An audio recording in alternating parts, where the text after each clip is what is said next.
o a la luz de la eternidad, la luz de la verdad no se apaga. La Iglesia de Dios presenta su programa espiritual, Enseñanzas del Dios de Israel, para que la llama eterna de la verdad sea encendida en nuestros corazones al escuchar el pregón del profeta que dice: tierra, tierra, tierra, oye palabra de Jehová.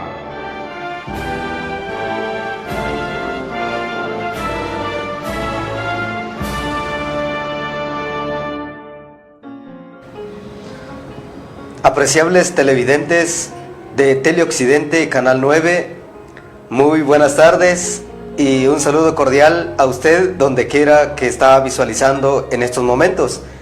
Y a usted, hermano y hermana de la Iglesia de Dios, amigo que está visualizando a través de la plataforma en internet, gracia y paz en el nombre de nuestro Señor Jesucristo. Les saluda a sus hermanos en Cristo Jesús, nuestro amado hermano Noé López y su servidor Leonel López, obreros de la Iglesia de Dios en el Duraznal Comitancillo San Marcos. Un saludo cordial a nombre del pastorado, de cuerpo de obreros y de toda la iglesia en general de dicha comunidad, para todos los hermanos y vecinos de Comitancillo, de las diferentes comunidades de este municipio. Saludos cordiales a usted en Aguatibia, a usted en Chicajalaj, en Ixmoco y en cualquier comunidad donde está visualizando este programa espiritual. Asimismo, saludos cordiales a los demás hermanos y amigos en otros municipios, en Tejutla, en San Lorenzo, en Zipacapa y donde quiera que llega la señal de Teleoccidente Canal 9. Saludos cordiales y le deseamos, en el nombre de nuestro Señor Jesucristo, muchas bendiciones a usted, a su familia, y que Dios le ayude en su vida, le bendiga grandemente. Si usted está en alguna dificultad, nosotros rogamos a Dios por su vida, para que Él restaure su salud, para que Él le guíe en los momentos difíciles y asimismo para que le dé soluciones a cualquier situación que usted esté enfrentando. Es nuestro ruego, es nuestra petición a nuestro gran Dios. En estos momentos sea usted cordialmente bienvenido a este programa espiritual. Si esta es la primera vez que visualiza este programa espiritual, vea con nosotros este siguiente anuncio.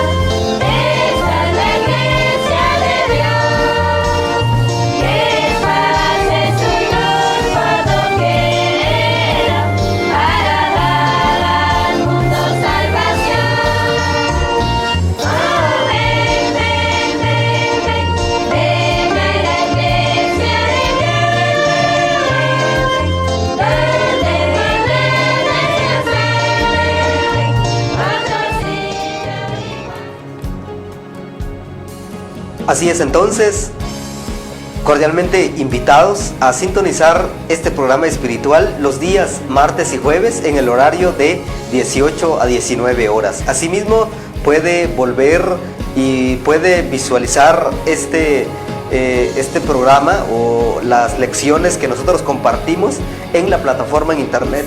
Busca en YouTube el canal oficial de este programa, la cual se denomina El Reino de Dios, el siglo por venir.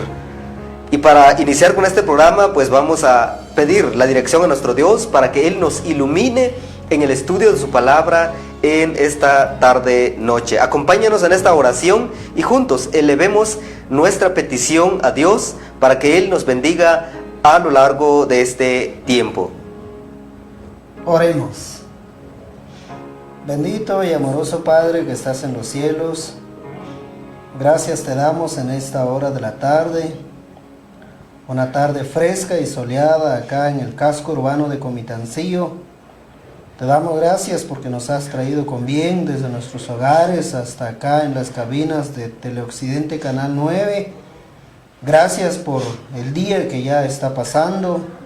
Poco a poco la luz, la claridad se va ocultando y el manto de la oscuridad poco a poco ya se está haciendo presente. Pero nosotros, Padre, que estamos ya listos para seguir aprendiendo más de tu palabra, conociéndote a ti. Y ayúdanos, Padre, para que al escuchar tu voz podamos obedecerte, podamos rendir homenaje y reverencia a ti, porque tú eres nuestro Dios y el único Dios verdadero. Gracias, Padre, por este espacio de nuevamente que tenemos de encontrarnos con los queridos televidentes y así compartir más de tu palabra. Bendice la vida de cada uno de ellos, ya sea que estén en sintonía por cable o por la plataforma en Facebook. Padre, te rogamos una bendición especial para ellos y que el tiempo que ceden para estudiar tu palabra con nosotros pues no sea en vano, sino que traiga edificación y bendición para la vida de cada uno de ellos. Te agradecemos por todo. Bendice las instalaciones de este medio de comunicación, como también el equipo humano, que gracias a ellos tu palabra está llegando a diferentes lugares. Gracias, bondadoso Señor. Te rogamos pues para que nos guíes en el estudio de tu palabra. Estas bendiciones te las suplicamos en el nombre de Cristo Jesús, nuestro bendito Salvador. Amén. Amados televidentes, muchas gracias por estar en sintonía de este medio de comunicación y por visualizar este programa espiritual. Que Dios, que Él desde lo alto de su trono pueda recompensar el tiempo que usted brinda para escuchar su palabra. Gracias también a nuestros amados hermanos y hermanas de la Iglesia de Dios en el Duraznal, quienes con esa entrega y con ese corazón, es por ellos el que nosotros estamos acá. Les enviamos muchos saludos al pastor de la iglesia, Daniel López Morales, asimismo a todo el cuerpo de obreros. Saludos a todos los obreros en el Duraznal y a nuestros hermanos y hermanas quienes siempre están brindando su apoyo para compartir la palabra de nuestro Dios. Y a usted, muchas gracias por su sintonía. Que Dios le siga bendiciendo su vida. Y ahora, ya en unos momentos, vamos a iniciar a escuchar la palabra de nuestro Dios.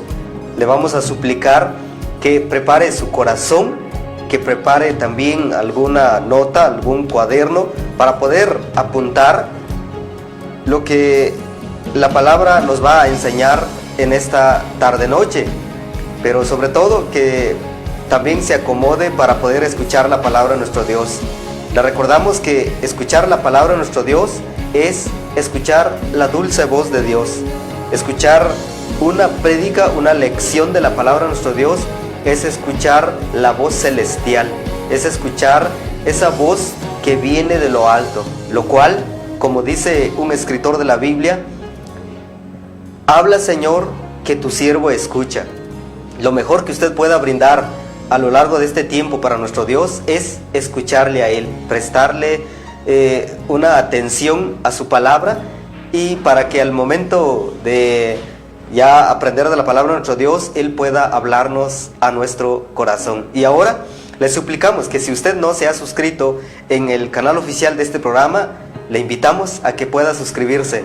El canal en YouTube se llama El Reino de Dios, el siglo por venir. También síganos en Facebook. Dale like o me gusta en nuestra plataforma para que pueda compartir con nosotros también y aprender más de la palabra de nuestro Dios. Estimados, sin más preámbulos, saludos cordiales a usted, muchas bendiciones, y ahora adelante vamos a escuchar la palabra de nuestro Dios. Con nosotros nuestro amado hermano obrero de la Iglesia de Dios en el Duraznal, y también un varón de Dios que él lo ha llamado para compartir su palabra, para predicar su palabra. Y pues el estudio que ha hecho hasta el momento es un estudio autodidacta de la palabra de nuestro Dios, para lo cual vamos a brindarle el tiempo en estos momentos. Y amado hermano, adelante con la palabra de nuestro Dios. Estimados hermanos y amigos, gracia y paz a vosotros. Lo invito para que abra su Biblia en el capítulo 2 del libro de los Hechos, capítulo 2, versículo 42. Lo invito para que abra su Biblia en este capítulo 2, versículo 42 del libro de los Hechos. En tanto usted busca este pasaje de la Biblia, Yo voy a leerle este pasaje, para que mientras usted lo busca, pueda tomarse el tiempo necesario. Yo se lo voy a ir leyendo acá en este momento. La palabra de nuestro Dios dice así: y perseveraban en la doctrina de los apóstoles, en la comunión unos con otros, en el partimiento del pan y en las oraciones. Este es el texto que hoy vamos a estudiar para esta tarde.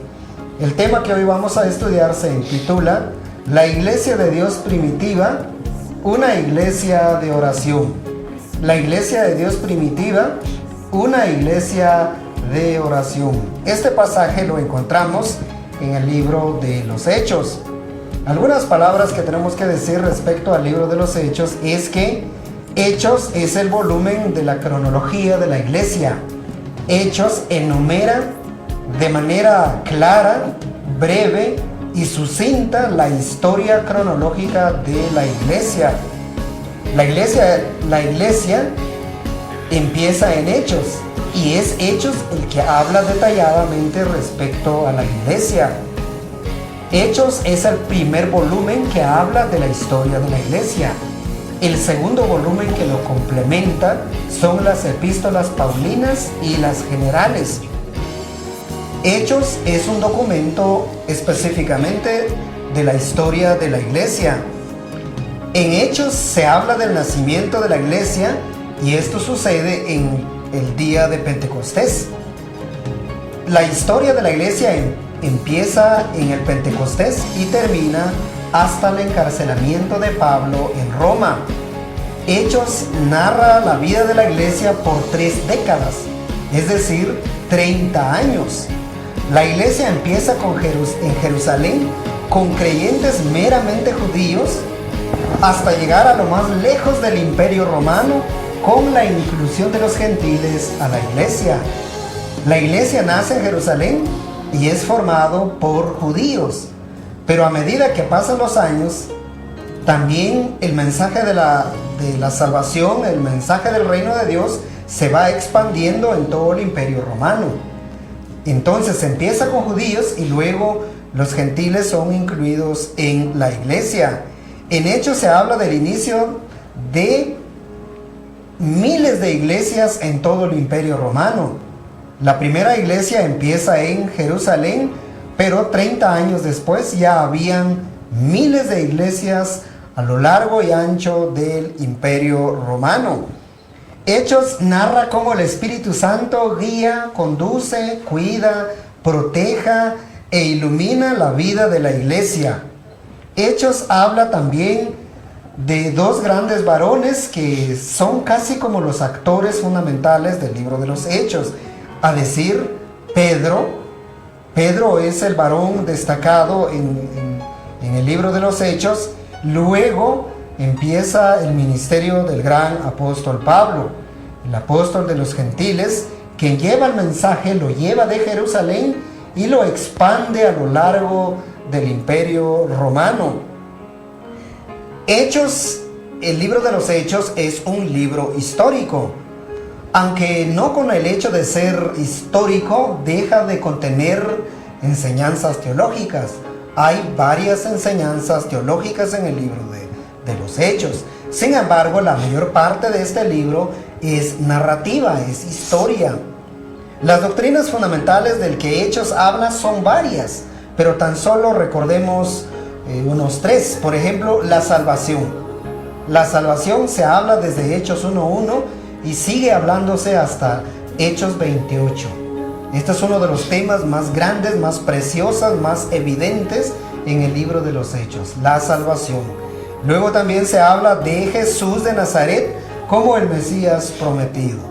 Jesús es el cumplimiento de las profecías mesiánicas en el Antiguo Testamento y Hechos evidencia esa veracidad, esa realidad de que Él realmente es el Mesías prometido.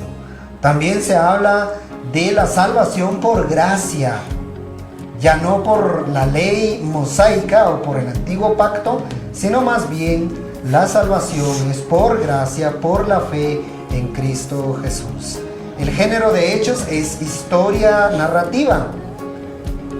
El problema, hay algunas situaciones en el momento de interpretar el género literario histórico, es que ahí cuesta un poquito identificar los propósitos del autor, puesto que ahí se narran historias completas e aisladas de unas de otras. Entonces ahí el exegeta tiene que tener mucho cuidado al momento de estudiarla. Sin embargo, la escritura es tan clara y tan evidente que evidencia las razones por las cuales se escribe determinado libro. El autor de Hechos es Lucas. La fecha en que se redactó Hechos, aproximadamente los eruditos en Biblia afirman y sostienen que Hechos se escribió entre los años 70 al 85. El propósito de Hechos es hablar de la vida de la iglesia durante los primeros 30 años de su existencia. Y ahí se habla de manera detallada, precisa, clara y convincente. El destinatario de Hechos, quien recibe el libro de los Hechos, al parecer es Teófilo, quien aparentemente es un funcionario romano, al cual Lucas dice: oh excelentísimo Teófilo, lo cual hace evidente que él es un funcionario de alto nivel en la corte romana. El evangelio no solo era para los judíos. Otro de los propósitos de Hechos es que da a conocer que el evangelio ya no solo abarca la nación de Israel, sino el evangelio es para todas las naciones, para todas las criaturas, de todas las tribus, de todas las lenguas y en cualquier parte del mundo. También Hechos, a través de Lucas, aclara que los gentiles no tienen que volverse judíos para ser salvos. No tienen que volverse judíos para ser salvos. Ellos deben continuar con su raza, con su idioma. Lo que importa es la fe en Jesucristo. Hechos también relata la difusión y la expansión del evangelio y el cristianismo por medio del poder y la guianza del Espíritu Santo de nuestro Dios.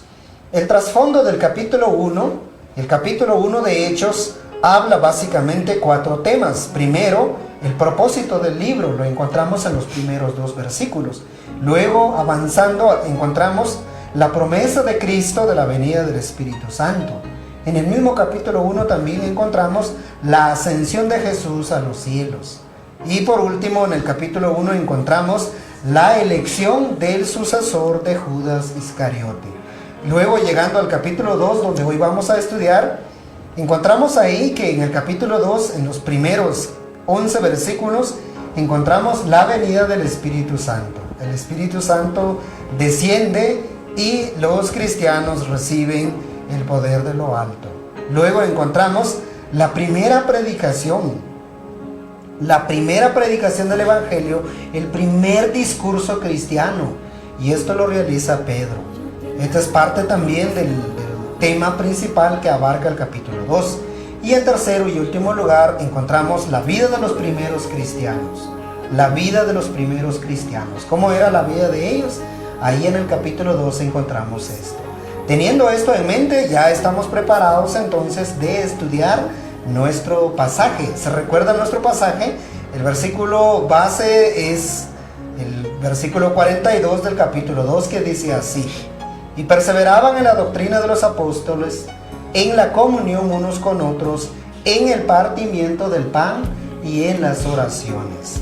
En este texto encontramos básicamente 4 enseñanzas. 4 enseñanzas que quiera Dios que edifique nuestras vidas, que fomente más nuestra fe, que incremente más nuestro amor y nuestra obediencia por nuestro Señor Jesús. Estas 4 enseñanzas son evidentemente claras en este pasaje que hoy vamos a estudiar. Estas 4 enseñanzas son a saber: primero, la iglesia primitiva, la primera iglesia de Dios que empezó en Jerusalén, del que el capítulo 2 habla, es una iglesia que perseveró en la doctrina apostólica. La base fundamental de la doctrina de la iglesia del primer siglo fue eminentemente apostólico. Segundo, la primera iglesia del siglo I que empezó en Jerusalén fue una iglesia que guardó la comunión, lo que en griego quiere decir koinonía, la comunión entre creyentes. Tercero, Fue una iglesia que practicó, vivió a la luz del compañerismo a través del partimiento del pan, que en griego quiere decir ágape. Y en cuarto lugar, fue una iglesia que priorizó la oración. Fue una iglesia que bañó su vida en oración. ¿Qué quiere decir estas cuatro enseñanzas? Empecemos a desglosarlas. Primero, la iglesia de Dios del primer siglo que empezó en Jerusalén fue una iglesia que vivió, que dejó enseñarse a la luz de la enseñanza de la doctrina apostólica. Lo que los apóstoles enseñaron fue lo que recibieron del Maestro cuando estuvo en la tierra. Jamás los apóstoles enseñaron algo distinto a lo que recibieron durante su compañía de 3 años y medio en el ministerio del Señor Jesús. Lo que la iglesia vivió en el primer siglo fue una enseñanza pura, sin contaminación, sin adulteración, sin alteración, porque los apóstoles enseñaron lo que recibieron de Cristo. Por eso en el versículo 42 dice, y perseveraban en la doctrina de los apóstoles. Estas palabras lo volvemos a encontrar en el versículo 46 del mismo capítulo, que dice así, y perseverando unánimes cada día en el templo, y partiendo el pan en las casas, comían juntos con alegría y sencillez de corazón. La unidad, la comunión de la iglesia del primer siglo era guiado por los apóstoles como los líderes de la iglesia del primer siglo. En el capítulo 11, versículo 23 del mismo libro de los Hechos leemos, llegó la noticia de estas cosas a oídos de la iglesia que estaba en Jerusalén y enviaron a Bernabé que fuese hacia Antioquía. Conforme pasaron los años, de Hechos 2 a Hechos 11, ya varios años ya han pasado. Y la iglesia ya no solo está en Jerusalén, sino ya está expandiendo el mensaje del reino de Dios en diferentes lugares y países del Imperio Romano. Entre ellos, dice, ya en Antioquía ya habían cristianos. Y ahí otra vez vemos que los apóstoles coordinaban, lideraban, que se velara por el funcionamiento correcto de la enseñanza de la iglesia del primer siglo. En el capítulo 14, 22 leemos, confirmando los ánimos de los discípulos, exhortándoles a que permaneciesen en la fe y diciéndoles, es necesario que a través de muchas tribulaciones entremos en el reino de Dios. Aquí ya es Pablo el que está animando a la iglesia. Es Pablo el que está exhortando a que permanezcan fieles. Es Pablo quien exhorta a la iglesia a permanecer unidos, guardar la enseñanza, guardar la unidad de fe y espíritu. A esto es lo que el Señor Jesús, cuando estaba en la tierra, se refería a los que guardarían la comunión, a los que permanecerían fieles a Él. Jesús se refirió a ellos en estos términos. Marcos capítulo 4, versículos 16 y 17. Estos son asimismo los que fueron sembrados en pedregales, los que cuando han oído la palabra, al momento la reciben con gozo, pero no tienen raíz en sí, sino que son de corta duración, porque cuando viene la tribulación o la persecución por causa de la palabra, luego tropiezan. Habían dos grupos de creyentes, los auténticos y los falsos. Los creyentes falsos en la primera iglesia eran aquellos que sí recibían la palabra, pero venía la prueba, venía la adversidad, venía la persecución, venía la crítica, la burla, el desprecio por causa de Cristo, ellos abandonaban su fe. A esto el Señor se refería de ellos, eran como la semilla de aquella parábola que había caído en pedregales. Pero a los auténticos Jesús se refirió con estas palabras. Juan capítulo 8, versículo 31 y 32. Dijo entonces Jesús a los judíos que habían creído en Él, si vosotros permaneciereis en mi palabra, seréis verdaderamente mis discípulos, y conoceréis la verdad, y la verdad os hará libres. Escuchar la voz de los discípulos, como dice Hechos 2:42, es sinónimo de escuchar la voz de Cristo, porque lo que los apóstoles recibieron de Cristo era la mismísima palabra de Dios. Y Cristo ya en Hechos 2 ya había ascendido a los cielos. Pero la iglesia apenas empezaba, apenas nacía. Pero los líderes, las columnas de la iglesia en Jerusalén eran los apóstoles. Y Jesús dice, felices son aquellos que van a perseverar en mi palabra. Y en Hechos 2:42 vemos que los primeros 3,000 que se convirtieron estaban unánimes, fieles a la enseñanza de los apóstoles. Por eso Pablo, escribiendo a los Corintios, ahora sí, avanzando, cómo avanzó la iglesia, digamos, en el primer siglo, Pablo escribe a los Corintios de esta manera. Primera de Corintios capítulo 11, versículo 2. Os alabo, hermanos, porque en todo os acordáis de mí, y retenéis las instrucciones tal como las entregué. Pablo aquí está feliz, Pablo prorrumpe en alabanza, Pablo extiende su gratitud a Dios porque la iglesia corintia, a pesar de que tenían problemas, tenían dificultades, había división en la iglesia, habían roces en el concepto de liderazgo en la iglesia, aún así Pablo dice, retenéis lo que les instruí, es decir, la enseñanza apostólica. Entonces la iglesia en Jerusalén guardó la enseñanza apostólica. La iglesia en Grecia, específicamente en la ciudad de Corinto, seguía fielmente la enseñanza de los apóstoles. Pero no todo era color de rosas, como se dice vulgarmente. Habían iglesias que estaban fracasando en retener la enseñanza apostólica. Y un caso evidente es la iglesia de Dios en Galacia. Ahí escuche usted la triste situación que había sucedido. Gálatas 1:6. Pablo dice, estoy maravillado de que tan pronto os hayáis alejado del que os llamó por la gracia de Cristo para seguir un evangelio diferente. El problema en la iglesia de Galacia era que los líderes, los falsos maestros del judaísmo querían que la iglesia en aquel lugar regresara a los ritos según la ley de Moisés. Querían regresar a la práctica de la circuncisión. Querían regresar a la justificación por las obras de la ley. Y Pablo dice, hermanos, estoy preocupado, estoy maravillado, dice, pero la palabra maravillado en el original quiere decir sorprendido. Estoy sorprendido, estoy admirado, dice el apóstol, porque lo que recibiste de nosotros los apóstoles, dice Pablo, ya lo habéis abandonado y estáis recibiendo una nueva enseñanza. En Jerusalén la iglesia empezó bien, pero conforme fue extendiéndose el mensaje de salvación, muchas iglesias estaban fallando en retener la enseñanza original. Por eso Pablo en Efesios 2:20 exhorta a los efesios a seguir cimentándose sobre los apóstoles, a no prestar oído a los falsos maestros. Escuche usted lo que Pablo escribe, edificados sobre el fundamento de los apóstoles y profetas, siendo la principal piedra del ángulo Jesucristo mismo. ¿Se da cuenta? Pablo aquí está exhortando a la iglesia en Éfeso, la iglesia tierna, la iglesia que no presentó ningún problema, la iglesia al que más amaba a Pablo, al que más lo admiraba, al que más le causaba felicidad al corazón del apóstol.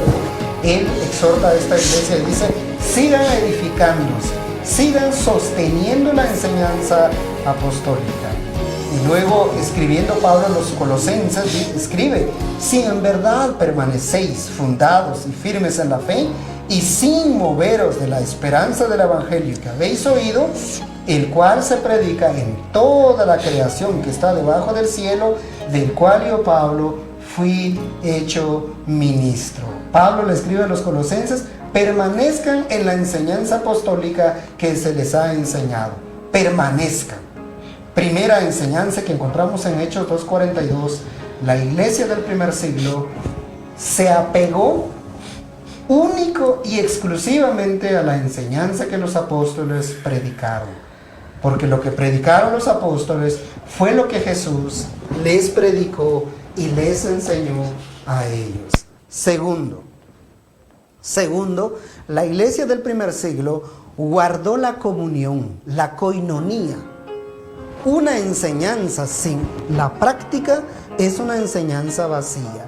una doctrina sin el amor entre creyentes es una enseñanza inútil y vana. Pero qué precioso ejemplo, qué precioso prototipo encontramos acá de que la iglesia en Jerusalén, la primera iglesia que nació en Jerusalén, guardó la comunión. Nuestro texto dice, guardando la comunión. La palabra comunión en el original es koinonía.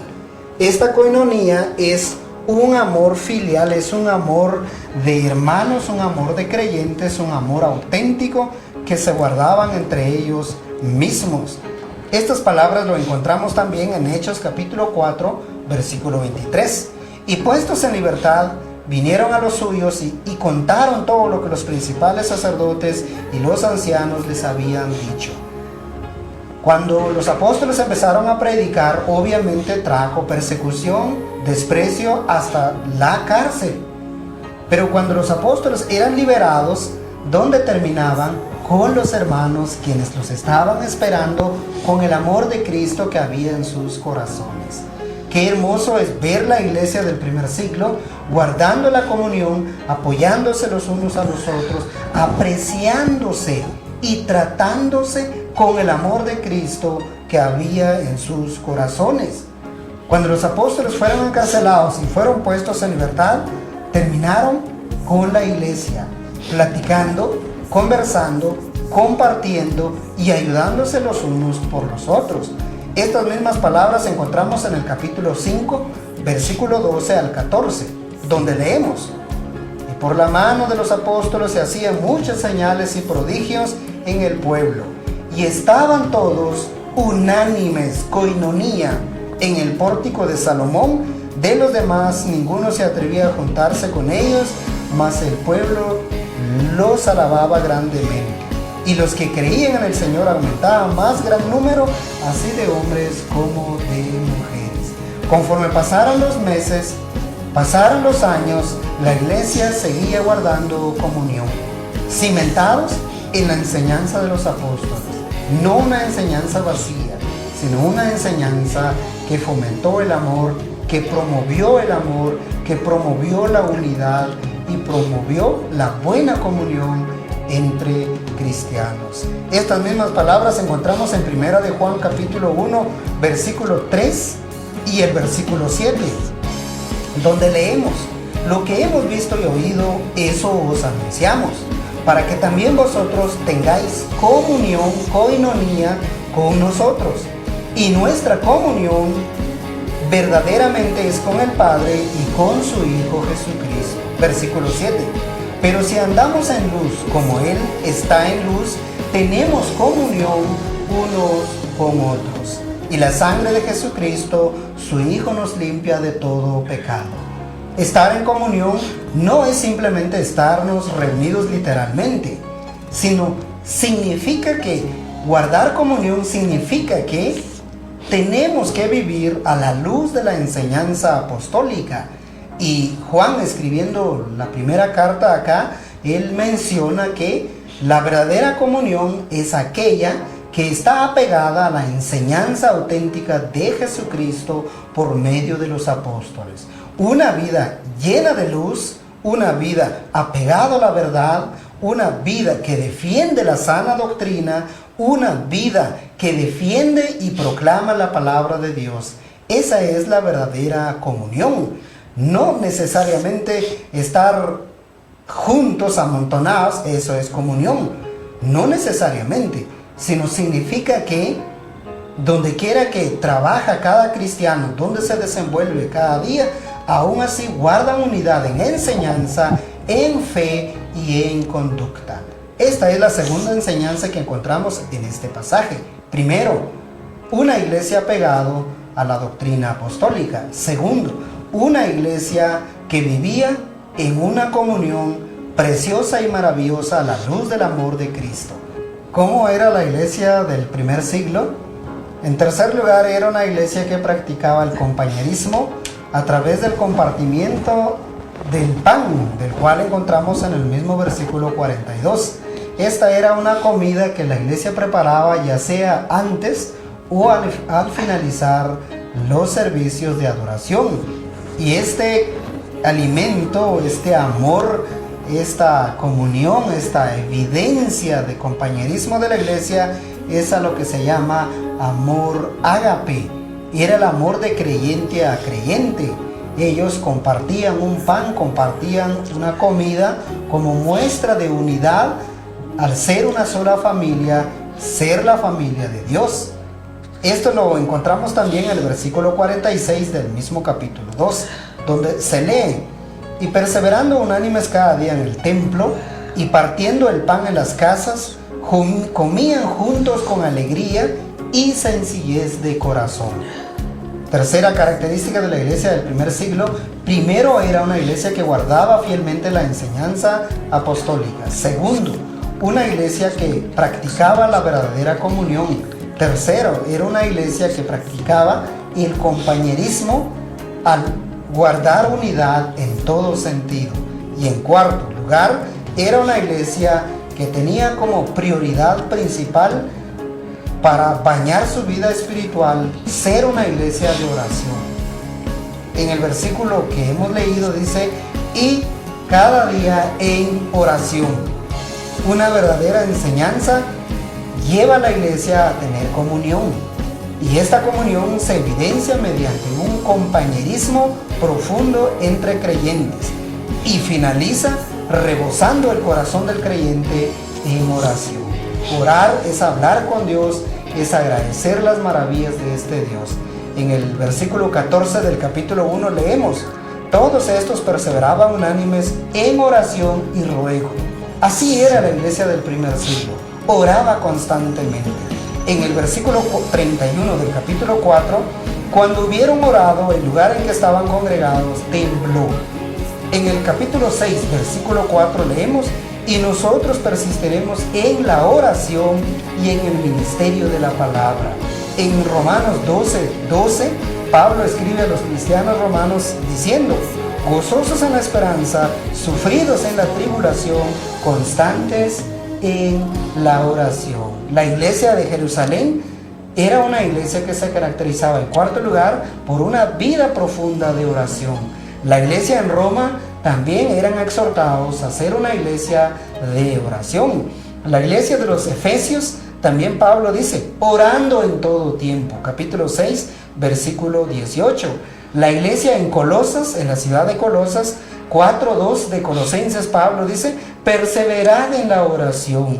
Y luego Judas, no el Iscariote, sino quien escribe una de las cartas, el único capítulo, versículo 20 dice: pero vosotros, amados, edificándoos sobre vuestra santísima fe, orando en el Espíritu Santo.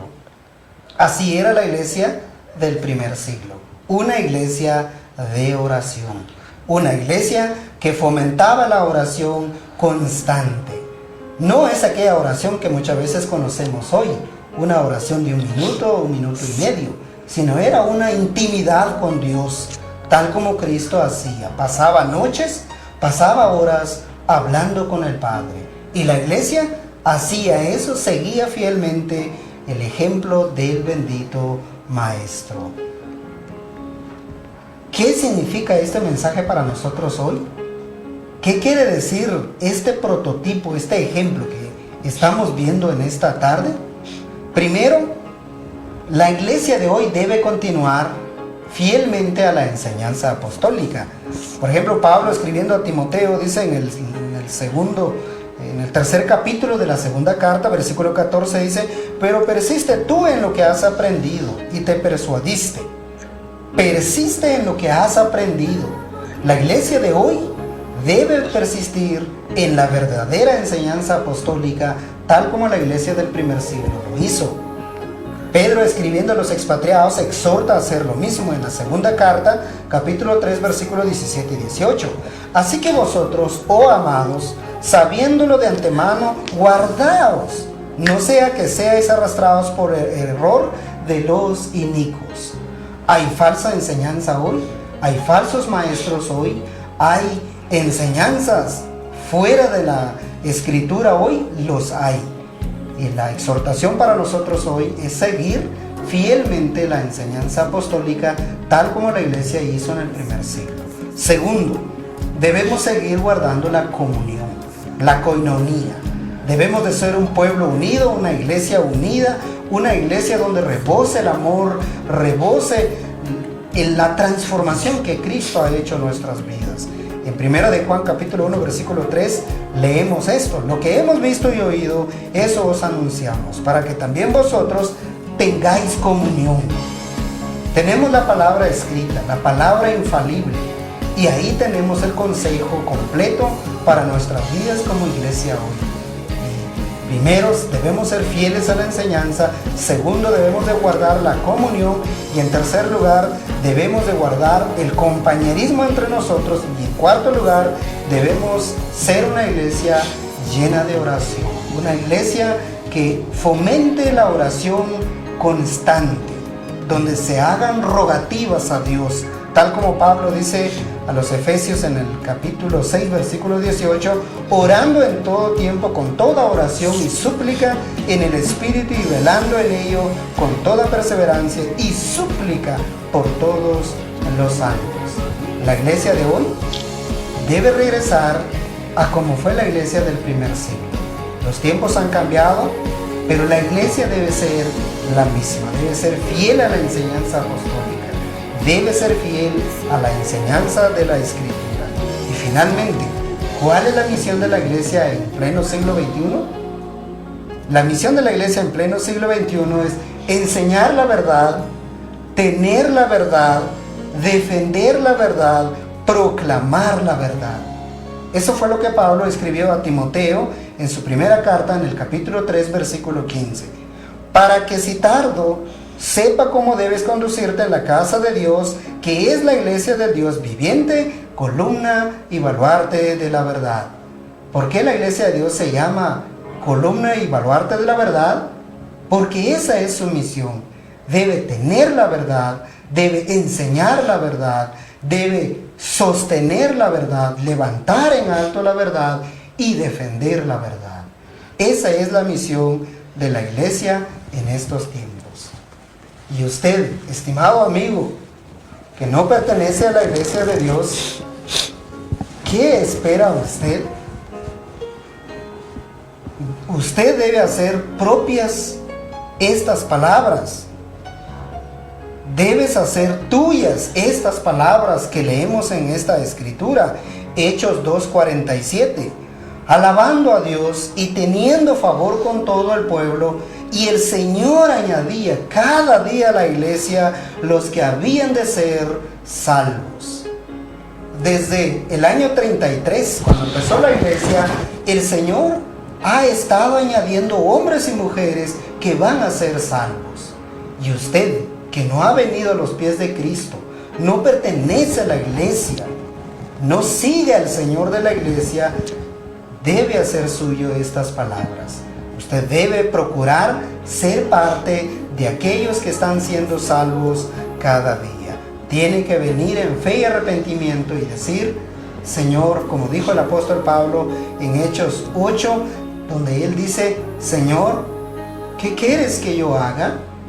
Usted debe hacer esto hoy, porque la Escritura dice: todo tiene su tiempo. Y hoy es el tiempo de salvación para usted.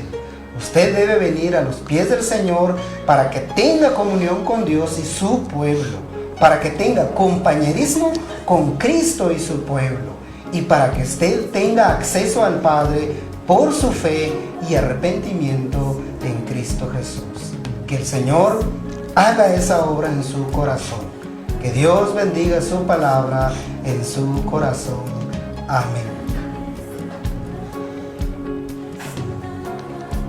Ya para finalizar con este programa espiritual, le agradecemos en el nombre de nuestro Señor Jesucristo a usted por esa fina sintonía, por brindar ese tiempo y sobre todo por prestar su corazón, sus oídos, su vida para escuchar la palabra de nuestro Dios. Le agradecemos profundamente y pues que Dios le siga bendiciendo su vida. Finalizamos ahora con una oración con nuestro amado hermano. Incline su rostro para orar y hablar con nuestro Padre en oración.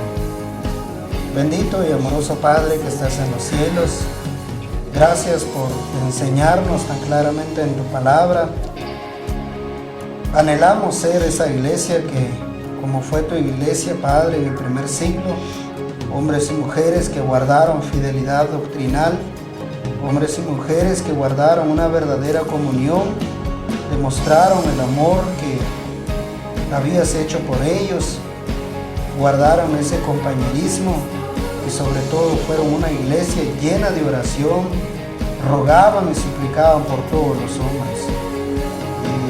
Y ya más de 2000 años después, Padre, nosotros necesitamos regresar a esa realidad, necesitamos un avivamiento en nuestras vidas como iglesia, tenemos que seguir esa fidelidad, tener esa verdad, enseñarla, sostenerla y proclamarla. Ayúdanos, Padre, para ser esa iglesia que tú deseas de nosotros. Y bendice a aquellos, Padre, que todavía no han venido a tus pies. Despiértalos, traiga un avivamiento en sus corazones y que también ellos sean parte de aquel grupo donde tu palabra dice: y el Señor añadía cada día los que habían de ser salvos. Todos merecemos la salvación, pero tenemos que venir a tus pies en fe y arrepentimiento. Aquel que no ha venido, Padre, que está lejos de ti, te rogamos, Padre, para que un día no muy lejano puedas traerlo, para que Él guarda comunión primero contigo, con tu Hijo Jesucristo y con todos aquellos que nos llamamos cristianos y nos llamamos hermanos en Cristo Jesús. Te alabamos y te agradecemos por todo. Llévanos con paz y bendición a nuestros hogares y bendice a nuestros queridos y muy apreciados televidentes. Te agradecemos por todo y te lo suplicamos todo en el bendito nombre de aquel que murió por nosotros y aquel que pagó nuestros pecados, nuestro bendito Señor Jesús. Amén. Gracias, estimado televidente, por el tiempo cedido. Que el Señor recompense el tiempo dado para la meditación de la palabra de Dios. Si el Señor lo permite, será en una próxima ocasión. Ahora los dejamos con la bendición final de nuestro Dios. Hasta pronto. Jehová te bendiga y te guarde. Haga resplandecer Jehová su rostro sobre ti, y haya de ti misericordia. Jehová alce sobre ti su rostro y ponga en ti la paz.